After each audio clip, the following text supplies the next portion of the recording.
box I just picked up, given the good, the bad, and the ugly. All right, starting with the good. Got a Baja Designs headlight. Got dual sport kit, Tusk dual sport kit that turns signals on these flag guards, which is pretty nice. I'll probably take the dual sport kit off. I'm not planning on riding on the road anytime soon, but the flag hand guards are nice. Came with radiator braces. I can't remember the brand name, but they seem pretty solid. It's got the guard in the front and the brace from the back. Got a nicer seat cover, grippy seat cover. Unfortunately, you can see some spots right here. It's actually where the staples that were put in were a little too long, so now it's snagging the seat, so I got to pull those out and put in some shorter staples. The battery has been replaced with a Tusk lithium battery, smaller and lighter, so that's nice. And it's got a FMF 4.1 exhaust. I'm happy to have the exhaust. The exhaust is cool. However, unfortunately, it didn't come with the spark arrestor insert, so that's gonna be a little problematic with some of the places I ride, but we can get around to that.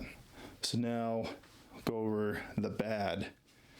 So the tires are pretty old. They're showing little signs of cracking, but that's kind of whatever with used bikes.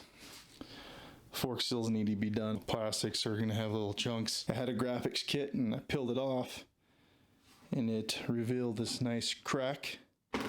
So that'll probably have to be remedied with some tape until I can get a proper replacement. Also, behind that, looking at this nice exhaust pipe, you can see where some of the exhaust is coming through those rivets.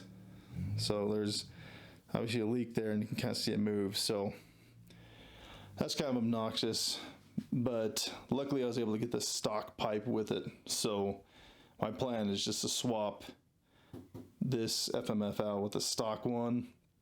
Stock one also has a spark arrestor in it, so I'll be legal to ride in the Forward Service, BLM lands, etc. And then with this pipe off, I can see if I can remedy that, seal it or rivet it, or whatever I need to do. If it's salvageable, then I'll look into seeing if I can buy this insert.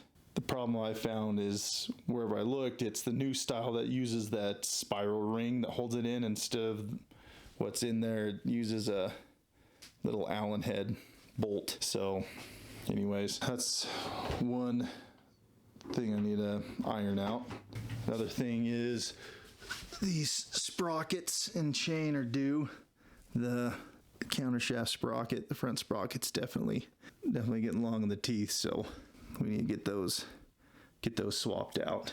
And the tire is definitely getting due. See where it's kind of squared off. The guy I bought it from was riding it to work. Just kind of squared off those lugs.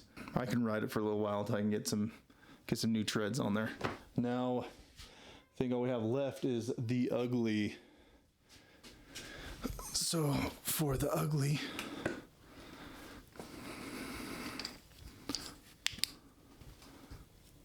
let's see if I can get my camera to focus. See the dust inside there? When I looked at this bike, he had the air filter in there, and the air filter was clean, looked good. Thought it was all gravy.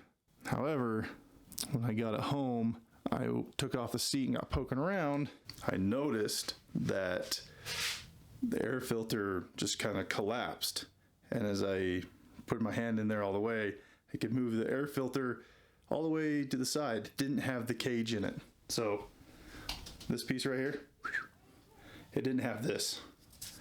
So there was nothing really holding the air filter against the frame or against the air box to make that seal. And I asked the guy about the cage, if he had it or what the deal was, and he apparently never had it. He, I guess, didn't know he needed it and would just clean it and put the air filter in, put the bolt on and call it good. So I don't know what to expect. I'm I'm afraid I bought a ticking time bomb here, but only time will tell. I can pull out the air box, the carb, clean it, and see how dirty it is in the carb and in the intake tract. Then we can kind of go from there. As of right now, I'm really keeping my fingers crossed that it is not totally roached, but guys, we'll see. If you want to see more videos on this bike with riding, repairing, working on it, I'm just gonna dive in this 450X. I wanted one for a real long time. Finally glad I got one. Might have bitten off more than I can chew with the things that need to be fixed on, so we'll see. But there'll be more videos. You can find more on Instagram. Go over to Instagram, follow the Dirt Icon Instagram, and we'll keep popping out videos on the 450X and then the 500, the CR500 when I get around to working on that as well, because it needs a little bit of TLC. So get working on this, see if we can get it tuned out to ride this weekend. So peace.